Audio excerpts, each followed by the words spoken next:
What you are about to hear may cause you to chill the fuck out.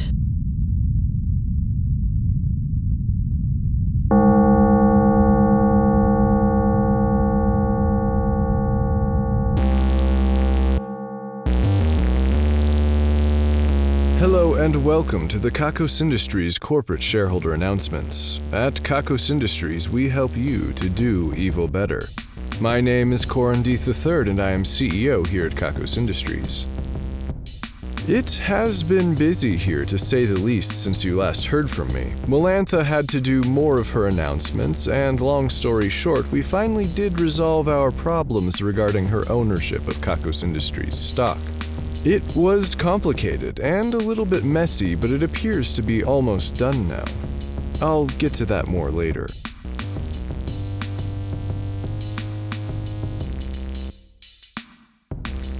Today's broadcast is coming to you from a car stereo. Now, I realize that some of you may be in your cars right now, so perhaps this isn't the most surprising thing. What you will find surprising, though, is that this car stereo is not the one that is attached to the wiring in your car. It's just a disembodied or perhaps disencarred stereo. It's in the back seat or something. For those of you in your homes or other buildings, there is a car stereo somewhere playing back these messages. I am told that a lucky few of you have had cars driven into the walls of whatever building you're in with the stereo blasting. We couldn't do that for everyone, unfortunately. I'm sorry. I am told that the stereo is manufactured by Nuclear Car Sounds. Oh shit, shareholders, you might want to check your badges while I skim the rest of the spec sheet. Good sounds, lots of bass, makes the ladies feel things, may cause hearing loss, not actually radioactive. Whew. That's good news. I should really have more faith in the Division of Oversight. Oh, that's not going to happen. Anyway, it seems that you are in no danger from radioactivity at this moment, shareholders. At least not from us. We're not responsible for your hobbies.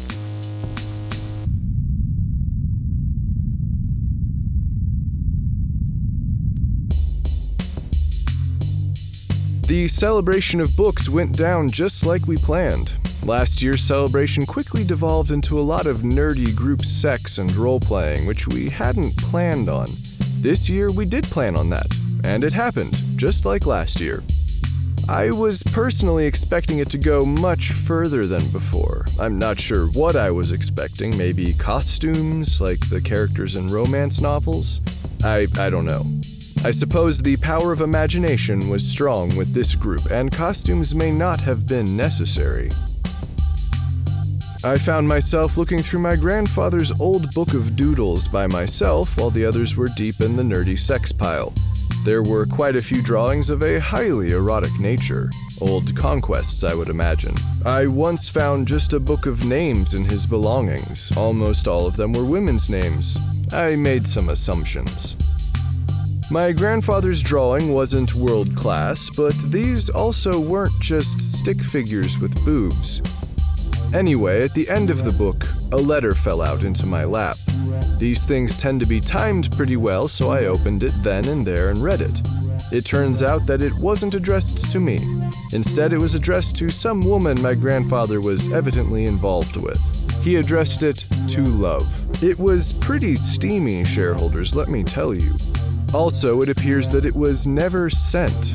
I kept the letter. Then, when people were getting generally bored of sex, the rave in the basement ballroom began. My predictions were accurate in regards to the aroma.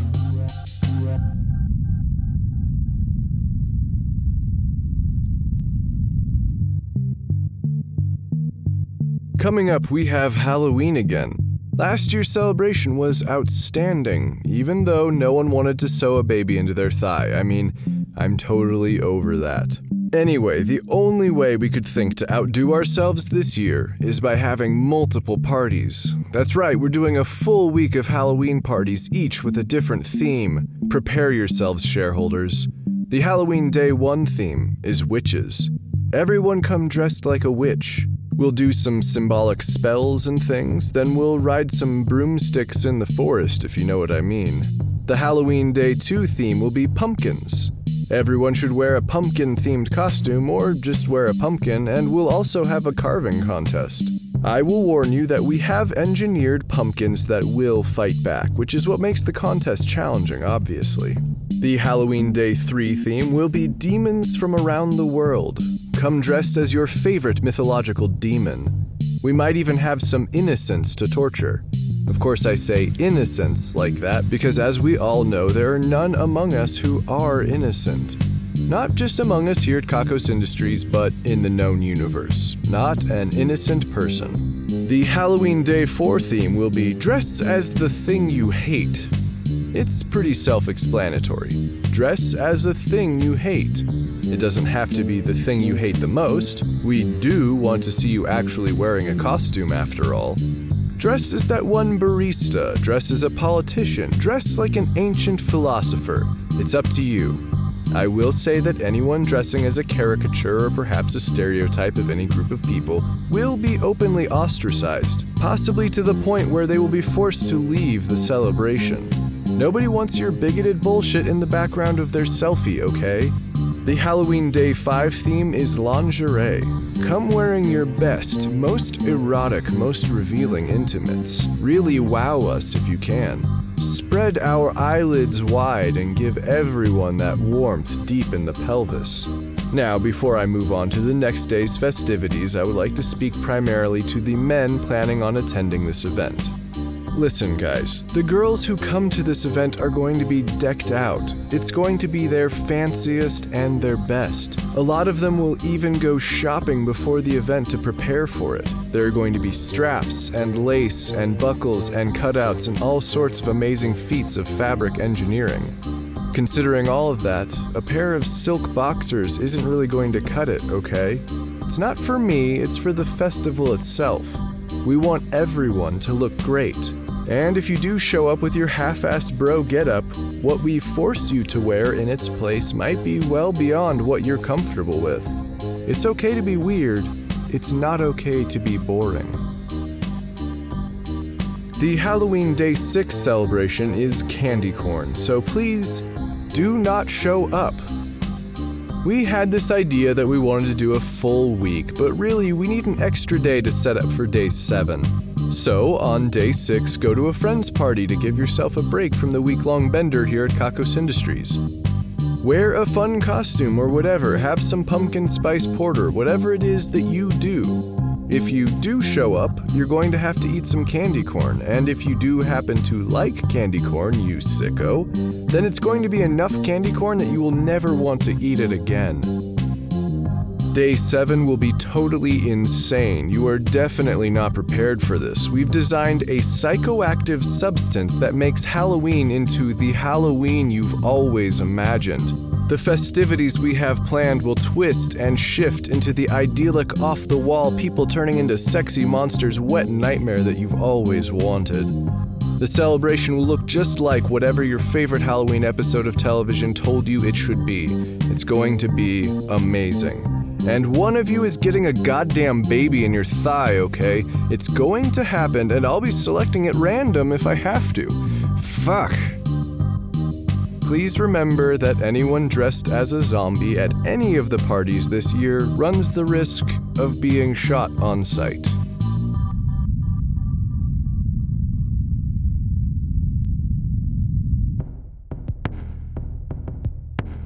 So you might have heard that Kakos Industries and Melantha's company merged due to some nether law nonsense that left both companies somewhat vulnerable. Well, that did happen, and for a brief moment, we were one.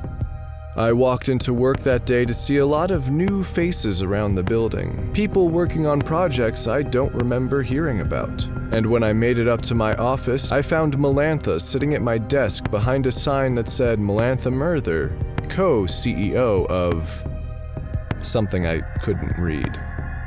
I sat down beside her and began to do my day's work, but I'll admit, I was distracted. She was watching me with this expression on her face unlike anything I had seen from her before. I didn't know that her skin could blush. With the blue LEDs blinking, her skin took on a purple hue. She looked at me expectantly. I didn't want to play into her shenanigans, so I got to work. Thwarting me, she lifted a curvaceous leg that terminated in a shiny black stiletto and dropped it on top of my paperwork. She said, "Did you expect me to let you get work done?" Following her leg, I noticed that she had exposed herself to me from under a short skirt. Anyway, I'm sworn to confidentiality about things that may or may not have happened. There wasn't enough time for much to happen anyway as the building began to gently rumble. Melantha ran from the building as the official paperwork redividing the companies went into effect. Her nameplate on my desk disintegrated. Her employees dropped what they were doing and joined her in bolting from the premises. The main branch here was left largely unharmed. In fact, I think Kakos Industries as a whole made it out pretty okay. Our division of disrepair, which is housed in a separate building off-site, is rumored to have collapsed, but under the circumstances, that was probably just a coincidence. The separation of the two companies wasn't neat. We're still finding boxes of stuff that no one here recognizes, and we're also missing one box of files, but no one can remember what was in it, so it might not have been important or really ever existed. We have a few employees that no one remembers seeing before, but so far their work has been good. We also have a new sea monster in the moat. Something tells me they took the opportunity to get rid of some things. Also, Haley is back at Kakos Industries. I didn't see that in the paperwork myself, but I am told it was a last-minute addition requested by Iele Solomonari, her mother and my coworker. I do not believe that Haley has a job here at Kakos Industries, so she might actually just be the property of the company, which is something we should fix. I say that more so for liability reasons than for ethical ones. We just can't be responsible for her actions like that. I am told that Melantha's main branch, which only had a few floors left, finally succumbed to the pressure of this new arrangement turning to dust. I've heard that evil relief workers are doing their best to set up some temporary workspaces. Some converted shipping crates or something. After this was over, I sat in my office for a while, not sure what happened. Was all of this good or bad or evil? Had I gotten something I wanted, or merely a taste of something I would never again experience? Then Grace came into the office. She said, "I'm going to turn off the earthquake machine now." I looked at her blankly. "Earthquake machine?" I asked. "The one that's been shaking Melantha's building," she explained. My mouth was agape. She looked at me with some concern. Apparently, we here at Kakos Industries were responsible for shaking Melantha's building with an earthquake machine. Grace has told me that to her knowledge, Nether Law doesn't actually exist as a force like that. It was a standing order from my grandfather before he died that we do our best to enact whatever Nether Law situation that Melantha seemed to believe was real. She thought I knew and that I was just playing along. Melantha takes the Nether stuff really seriously, like some sort of spiritual new agey Kabbalah shit. And Grace thought I was playing along out of professional courtesy. So this whole situation was fabricated by us here at Kakos Industries based on the orders of a dead man to somehow feed into the delusion of our competitor. I'm not sure what would have happened had we done nothing at all. Suffice it to say that I forgot all about my reflective mood. In fact, I took it upon myself to not think about anything at all. I don't think that Melantha knows, and I'm pretty sure that we are all legally obligated not to tell her.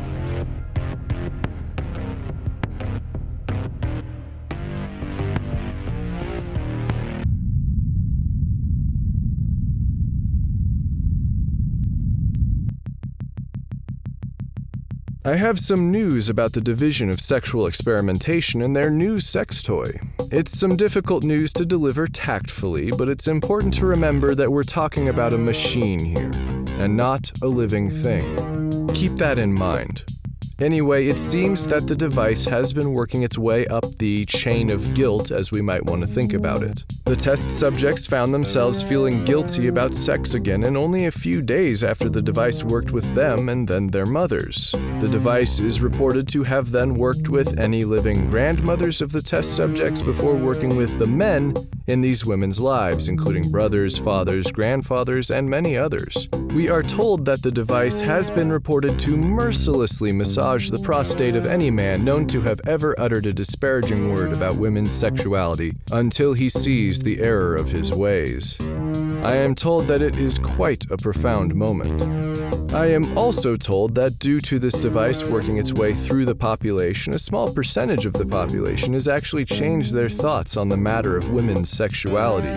This is evil news, of course, because it will allow for a more promiscuous society. Sex is evil, and the good can't have it back. They gave it up. It's ours. The trouble now is that we don't know where the device is. It has escaped.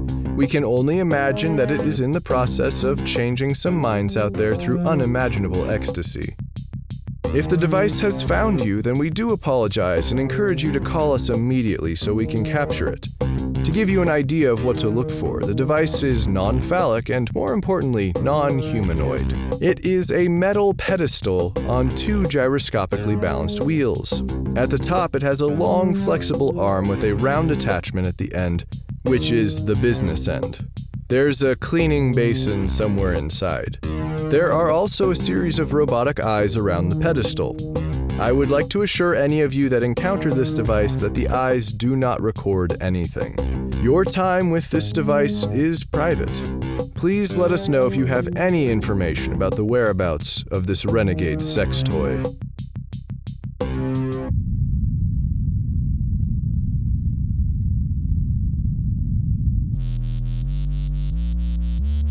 The Yipdoodie clothing company has been completely destroyed. I honestly don't know what they thought they were doing by bringing their bullshit into our company like that. To sell clothing? Starting here. First of all, do they honestly think that we here at Kakos Industries are the type to write glowing reviews on the internet? Do they think that our friends look to us for new trends? And second, do they not realize that we don't really guard ourselves because of how toxic we are? We're like a poisonous frog that isn't afraid of anything because eating it will be the most foolish decision anyone has ever made. So they're gone. Their clothes are gone.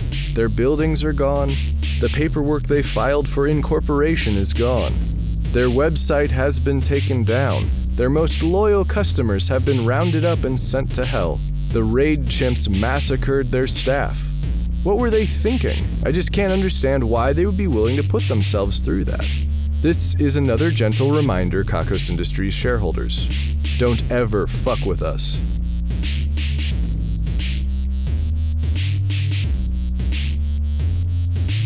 I have no news on Dr. Dunkelvissen's experiments. He has stopped taking samples, but we do not know what he is working on.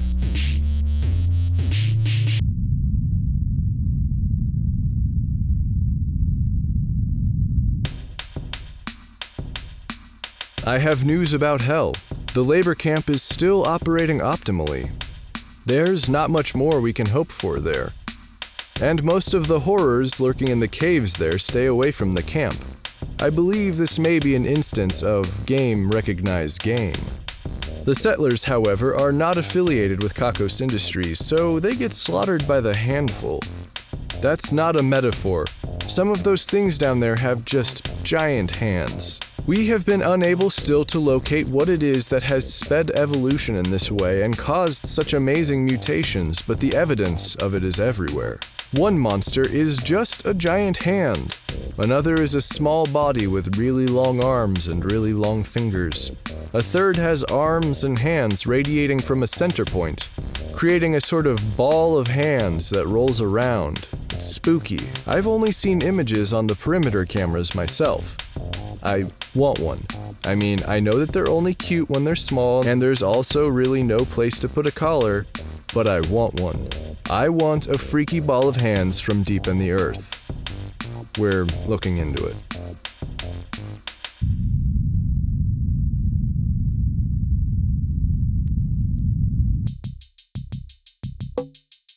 They say that it's always darkest just before dawn.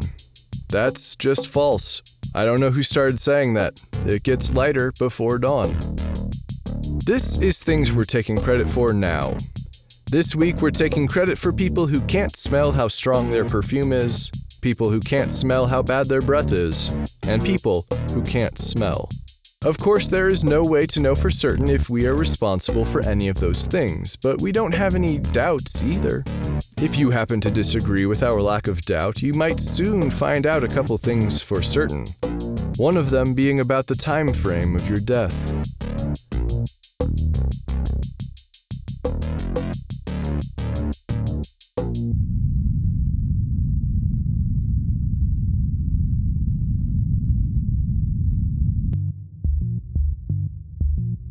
The winner of this week's Ruin a Life drawing is Paul Rathjen. As a result, the life of Paul's nemesis will be ruined. Paul has selected Giovanni Pinalis as his target. We spun the wheel of misery with a good amount of force. It spun many, many times. It finally arrived at the space for sweating blood. From this day forward, when Giovanni begins to sweat, which will be more likely now, instead of the usual mix of water and electrolytes, he will also sweat the blood from his veins. This will make wearing clothes that aren't a red or dingy brown difficult, and it will make sitting on furniture tedious. Not to mention just how unsightly it is. And then of course there's the nearly constant blood loss. It's just kind of a mess all around, you know? Giovanni will struggle to get jobs in the future because sweating when you're in an interview is almost a given, and may be prone to passing out, or acute death. For good measure, Paul Rathjen will bleed sweat. I would really like to know more about that, but there is no more information here on what I've been given. I guess when he gets cut, there will just be a bunch of sweat coming out. It's weird for sure, but what does that mean about his blood? Am I thinking too much about this? Okay, I'll just move on. Congratulations on the win, and thank you for your contribution. Wink.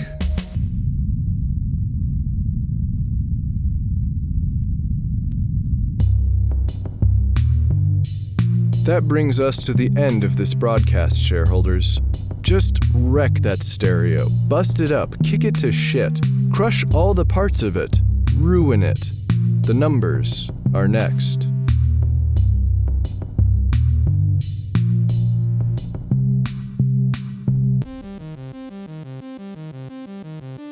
$222, 1, 333, 87, 444, 95, 6,666, 0, 777, -1, 4.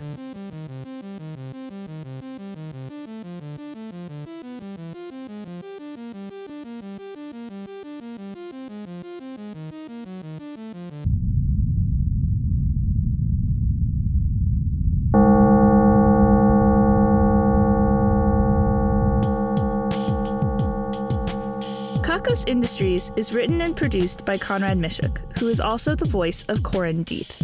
The music is also composed by Conrad Mishuk. The introduction is read by Kim Aiello, and the credits are read by Hannah Jones, who is currently into sci-fi mysteries. Check out kakosindustries.com for more episodes. There's also transcriptions if you'd rather read the Kakos Industries announcements. That's KAKOSINDUSTRIES.com. Please check out store.kakosindustries.com for merchandise and special offers. Questions, comments, or a strong desire to collaborate? Drop us a line at inquiries@kakosindustries.com. If you like Kakos Industries, be sure to rate and review us on your favorite podcasting service. And connect with us on Facebook, facebook.com/Kakos Industries, Tumblr, kakosindustries.tumblr.com, and Twitter @Kakos Industries. If you're feeling down after this broadcast, have you considered feeding the ducks at your local park?